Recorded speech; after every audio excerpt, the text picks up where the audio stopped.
In this video, we're going to take a look at the DJI OSMO Mobile 2.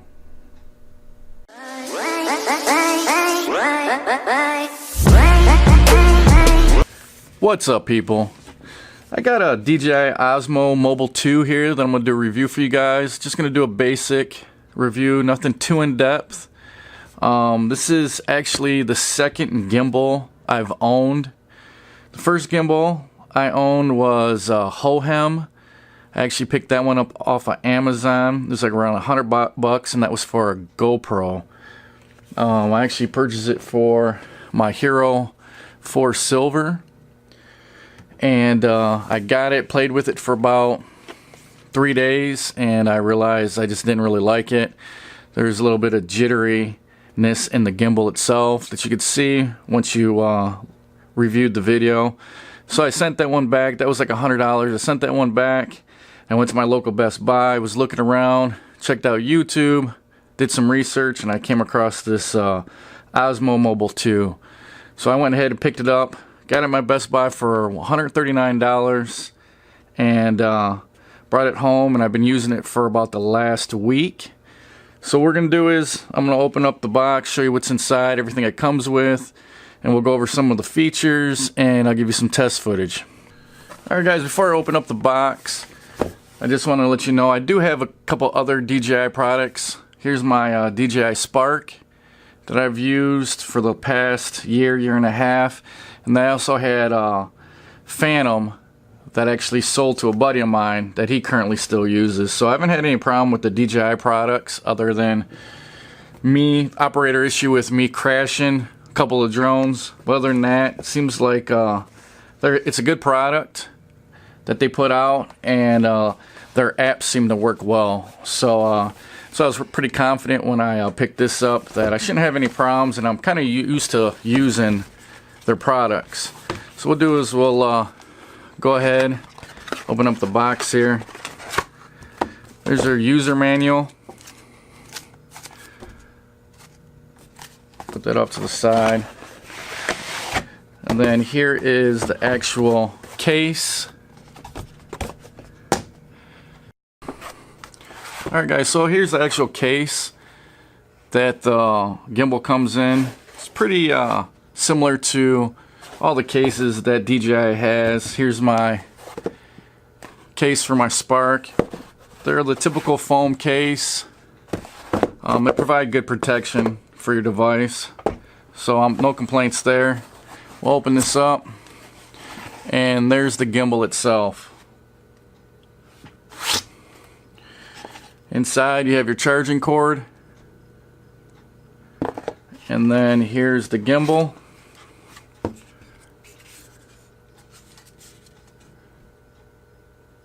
My first impressions is this plastic, like this grip on here, kind of has a weird feel to it. I know this is the second one they came out with, and I think they tried to do some price cuts on it a little bit, so they probably used a little bit cheaper material, but it just feels like it's kind of gritty a little bit right here, which maybe they did that on purpose. And then back here it's a little bit smoother, but it has a cheaper feel to it. I'm not too certain how to explain it, but it does feel kind of weird in this area. I would think maybe a rubber here or something might have been a little bit better. Here's your controls. Here's your power and your mode. This is your joystick to move left, right, up, and down, and then this button here is to record through the DJI app. You have a zoom slider here that you can use through the DJI app. This other side, in the back here, you actually have a USB port, and that's actually used, you can like charge your phone or other devices. And then on this side is actually where you charge the gimbal. Take a look at the gimbal itself. This is where the phone actually goes. On the older model, it had a sensor right here, and it would sense when a phone or a device was put in here. This one doesn't have that. It's got a little rubber bumper here, and the the way you put this in here is there's two springs. Just pull that apart and place your phone in there. Before they used to have kind of like a turnbuckle back here, kind of the same thing as this, but this actually opened these jaws up. I know when I put my phone in here a few times, I actually got my finger caught in the spring. So I've never used the first Osmo, but I think I would rather have had where you turn this and this opens and closes. I don't really like the spring design, and I'm not sure how long that's going to last as far as the springs wearing out. What this is used for though is you loosen this and then you can turn this and put your phone into portrait mode. So that's why I guess they eliminated the design of how to put your phone in here, so you can actually turn this and put it in portrait mode. And then this right here is another adjustment. Loosen this and then you can adjust this whole arm to balance whatever size phone you have in this gimbal, which is pretty nice because if you get it balanced right, then the motors don't have to fight to keep everything in balance and everything works smoother. On the bottom here, there's actually a tripod mount, so you can mount this to a tripod or an actual stand of some sort. It does have a flat bottom, so it does stand on its own. So that's also a nice feature. The battery in this does not come out, but according to the specs, the battery does last 10 to 15 hours. Give you another look at it.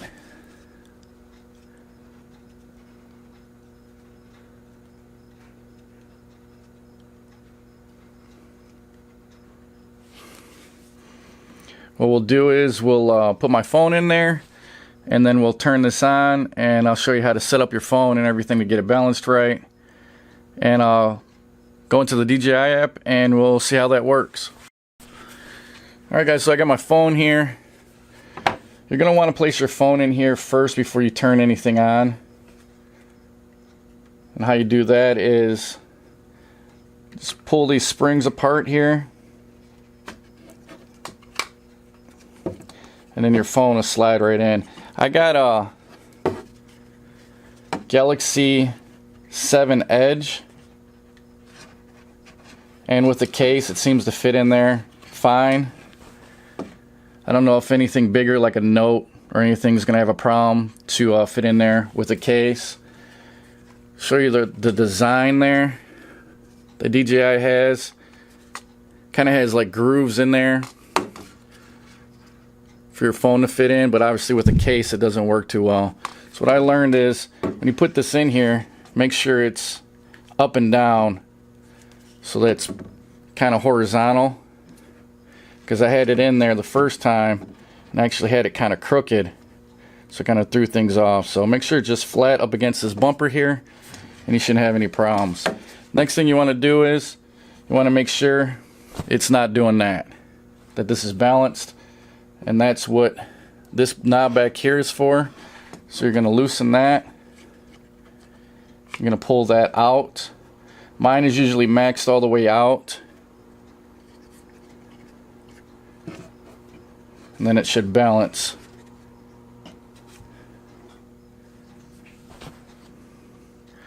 Now, one thing I did notice with the bigger phones is this right here sometimes will get wedged, and you can actually hear it if you listen rubbing on there. So I've turned this on before and the phone had a problem flipping up like it's supposed to, like this. So just make sure, depending on the size of your phone or the case that you got in there, that this isn't opened up so wide that it's going to rub on that knuckle there.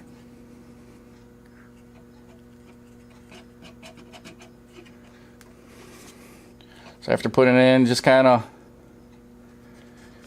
lean it forward a little bit so it clears. As you can see, it's balanced well. We'll hit the power button right here. Hold it. And as you can see here, there's 3 LEDs and then 1 green LED that lets you know your mode. And right now, the gimbal is in the mode where it just goes everywhere you go. It's not locked, so it kind of follows. If you look up, it looks up. If you look down, it looks down. Left, right, kind of just follows. If you hit the mode button once, it goes into lock mode. There's a yellow LED that goes on there, and now it's just locked. It's not gonna follow. So right now it's just locked right in front of me. Even if I turn it sideways, the phone itself will not move.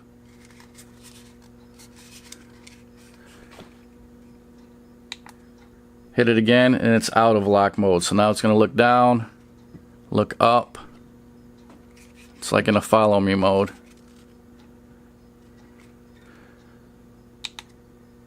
Hit it once and now it's locked again.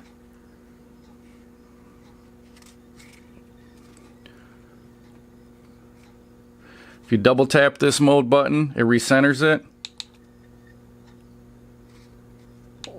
And then we'll just go back to follow me mode. Now the joystick itself allows you to turn it left, right, up, and down.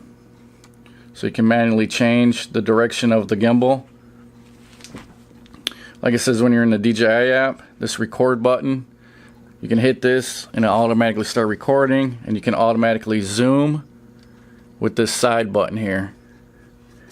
One thing I do want to show you guys is what I was talking about earlier.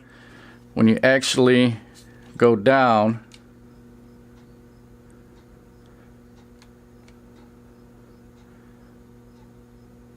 right there is where the gimbal hits.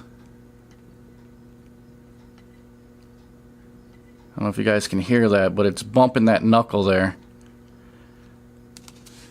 Your gimbal wants to hit this bottom knuckle here.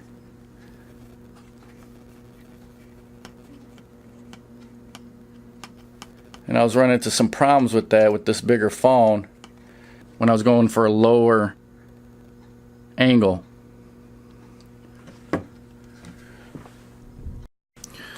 Now if I took this case off, I probably wouldn't have that problem because it'd be a little bit smaller and would just clear that knuckle there, because it's barely touching it as it is. But I think it's just a hassle to have to take your case off, so you won't have that problem. I'll show you portrait mode real quick. Alright guys, there's your portrait mode, and you just unlock this back. All you gotta do is loosen this up, and it allows you to turn this sideways or have it in portrait mode and lock it back down.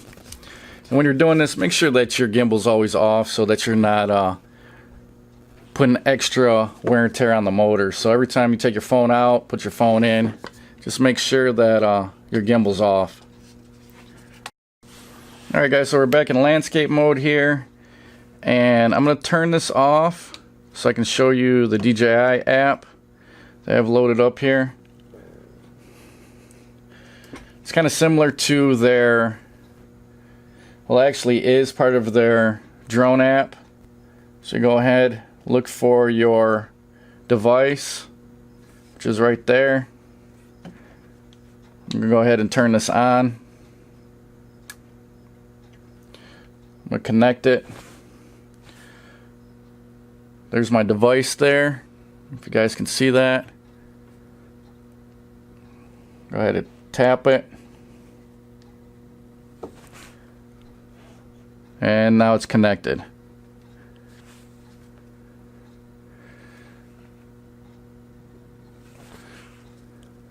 And that's what you're looking at. It's got a few features in this app itself. Hopefully you guys can see that. There's not much of a glare. But right here is your battery life. So right here is going to be your battery life. Then the battery life of your phone. If your flash is on, your Bluetooth, all your record buttons, you can switch the camera from front to back.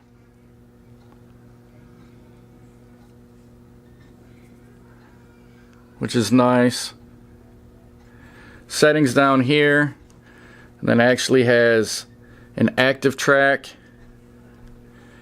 and you can actually just, it's kind of like the drone, if you're familiar with the drone.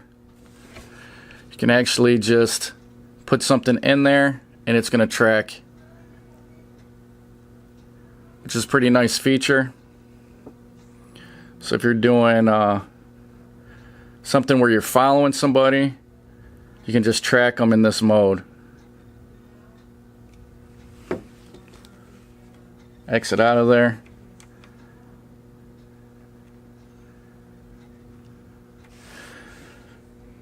Go into the settings. You can go into your camera settings.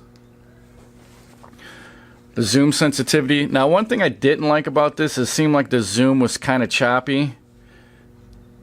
Try to give you an example. And I wasn't sure if it was just choppy with the way it looked in the camera, and then maybe it looked smoother when I actually reviewed the video, but it was pretty much the way it looked like. And I'll give you an example. I'm going to zoom up on that YouTube pillow there. If you can see, it kind of just, it's kind of a weird zoom. Now, it just seems like when you do it with your fingers, it's a little smoother. Or when you use this, it kind of just has like a little bit of a stutter, which I didn't like too much. It didn't seem as smooth as I'd like to, but it's kind of a cool option to have there if you want to zoom up on a subject. It's just not as smooth as I'd like it to be. You can go ahead, click on the camera. It gives you some more settings there. The video resolution. There's like a filter for beautifying mode, the white balance. That's where you can turn your flash on and off also, and then there's a grid. Over here, you can put on auto, time-lapse, hyperlapse. Over on this side, it has options for the gimbal. You can click on that. It has a scene mode for walk and for sport. And then it has a pitch lock switch. It actually has a library in there so you can view all your videos or photos once they're recorded. Alright guys, so that's pretty much it for the basics as far as using this DJI OSMO Mobile 2. I wanted to add some footage, but this video is running kind of long, so what I'm going to do is I'm just going to do this as an unboxing and kind of like a tabletop review. And then what I'll do is I'll actually do a second video where I'll post some footage and the stability of it and see how well that works. So if you guys are interested in that, click part 2 of this video, and I'll do more of a performance type test on this. Just unboxing and kind of going through the app and everything, pros and cons and stuff. Just kind of took a little bit longer than I thought. So all in all, I feel like this is a good product. Like I said, the only problem I had was the fact that this hit that a little bit, hit that knuckle. Other than that, I'm pretty satisfied with it. Only downfall is I really don't want to use my phone as a camera source. You know, I wanted to use my GoPro. And I was going to try putting this in the case and doing all the hacks that I've seen on YouTube. But I don't know. I think I'm going to pick up a Karma grip and see how well that works. And I'll decide which one I want to keep. This also seems like it's... I wouldn't want to throw this like in a backpack. It's not water resistant or anything like that. It just seems like this is a little bit more delicate. maybe than the Karma Grip. I don't know. I won't know until I get that Karma Grip and be able to do a review on that. But that's pretty much it for this review. I hope you guys found it useful. If you did, hit that like button. If you ain't subscribed here, go ahead and hit that subscription button and that notification bell so you guys get notified when I post future videos. Guys got comments, put them at the bottom. Let me know what you guys think of this gimbal, how well it's worked for you. And I'll talk to you guys later. Bye.